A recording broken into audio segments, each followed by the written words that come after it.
Son dövrlərdə bilirsiniz ki, Rusiya televiziya məkanları olsun, digər platformalarda olsun, dırnaqarası media nümayəndələri, dırnaqarası jurnalistlər qismində çıxış edən insanlar ki var, Kremlin ruporları hesab olunurlar indi bu şəxslər, hər kəs də elə tanıyır.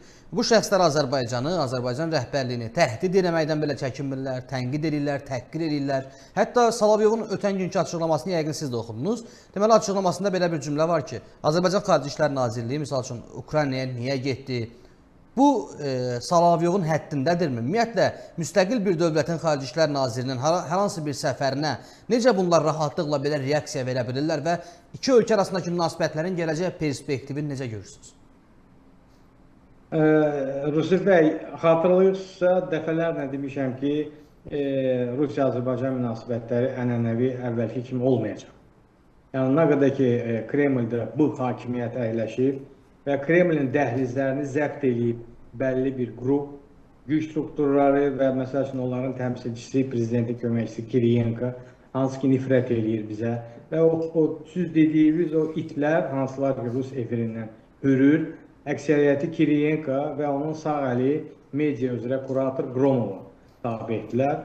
Bu şəxslər bəllidir ki, bunların məqsədi Rusiya-Azərbaycan münasibətlərinə hədər yetirmək və ən əsas Rusiyanın Cənubi Qafqazda olan qalan maraqlarını darmadağın etmək. Mən hələ ki axıracan anlamıram. Bunlar qəsdən bunu eləyir, qıraqdan olan sifarişlə Amerikanın və başqa ölkələrin marağını işləyirlər bunu etməklə. Yoxsa doğrudan da bunların kafalarında, başlarında bir ciddi bir problemlər var. Amma bütün bu eskalasiya, yəni Rusiya-Azərbaycan münasibətlərini bu həddə gətirmək ancaq və ancaq Rusiyaya zərərdir. Rusiyanın faktiki olaraq yeganə nəfəsliyi və tranzit pəncərəsi şimaldan Cənubi Azərbaycan Xəzər üzərindən keçir. Başqa istiqamətlər sanksiya altındadır. Çox ciddi problemlər var. İkinci alternativ Çindir, amma bilirsiniz də, yəni əsas Avropa ilə alverini Rusiya məcburdur bizim istiqamətdən görməyə. Ona görə dediyim kimi, mən heç təəccüblənmərəm ki, gələcəkdə bəlli olsun ki, həmin Rusiya hakimiyyətində olan şəxslər Rusiyanın yox, başqa ölkələrin maraqlarına iş görürlər. Əslində, vurguladığınız o məsələ ilə bağlı biz də düşünürük, fikirləşirik ki, əvvəlki dönəmlərdə daha çox düşünürdük. O zamana qədər ki, bizim təyyarəmiz vuruldu. Misal üçün, biz də hesab edirdik ki, görəsəm, həqiqətən də bəzi qüvvələr varmı ki, Rusiya daxilində də Cənubi Qafqaz ölkələrlə münasibətləri korlasın, digər ölkələrlə münasibətləri korlasın. Rusiyanın bir yalnızlaşdırılma siyasəti sanki həyata keçirilirdi. Ancaq bilərəkdən bizim təyyarəmizin vurulmasından sonra, yəni Kremlin başında oturan şəxs Putinin qeyri-stabil mövqeyi belə bir təəssüratı artıq bizim üçün də dəqiqləşdirildi ki, deməli bunların həqiqətən də Putin ilə bunları belə başa düşürmüş. Putin prosesləri bu cür görülmüş. Problem nədədir sizcə? Mən bilən problem yox. Rusiya hakimiyyətində sakit çevriliş baş verib. Və bu dünən olmayıb. Verib yoxsa verir? Verib. Baş verib ki, Putin və onun ətrafında ən ciddi figurlar ya o dünyaya göndərilib, ya həbsə atılıb, ya da ki vəzifələrindən uzaqlaşdırılır. O baxımdan yəni Rusiya-Azərbaycan arasında konkret şəxslər var idi, kommunikatorlar.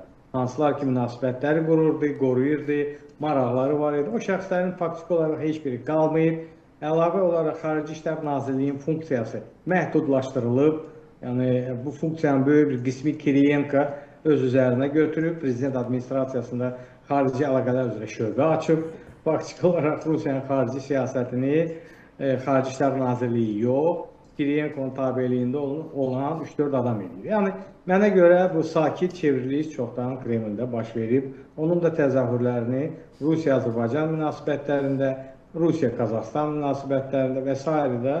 biz çox dəqiq görürük. Üzr istəyirəm Rizvan müəllim. Əgər bu sakit çevriliş, səssiz çevriliş baş veribsə, deməli çevrilişi labüd eləyən önəmli detallar var da. Nədir bu detallar? Mən belə başa düşürəm ki, Rusiyanın Ukraynada məğlubiyyətə düçar olması, böyük bir nüfuz itkisinə məruz qalması, rezervlərinin tükənməsi və s. və axır Putin hakimiyyətinin yerini fərqli bir hakimiyyətə verməsi deməkdir. Bu tutaq ki, de jure olmaya bilər, sizin də qeyd etdiyiniz kimi. Əgər bu de factodursa, bu səssiz inqilab həyata keçirən qüvvələrin qarşısında əsas məqsəd olmalıdır ki, bu müharibədən indicə yayınsınlar və mövcud status quo-nu qoruya bilsinlər. Əgər buna getmirlərsə, bəs indi deməli həmin qüvvələr də mi Putin kimi düşünür? Əslində çox qəribə və gülünc bir vəziyyət baş verir.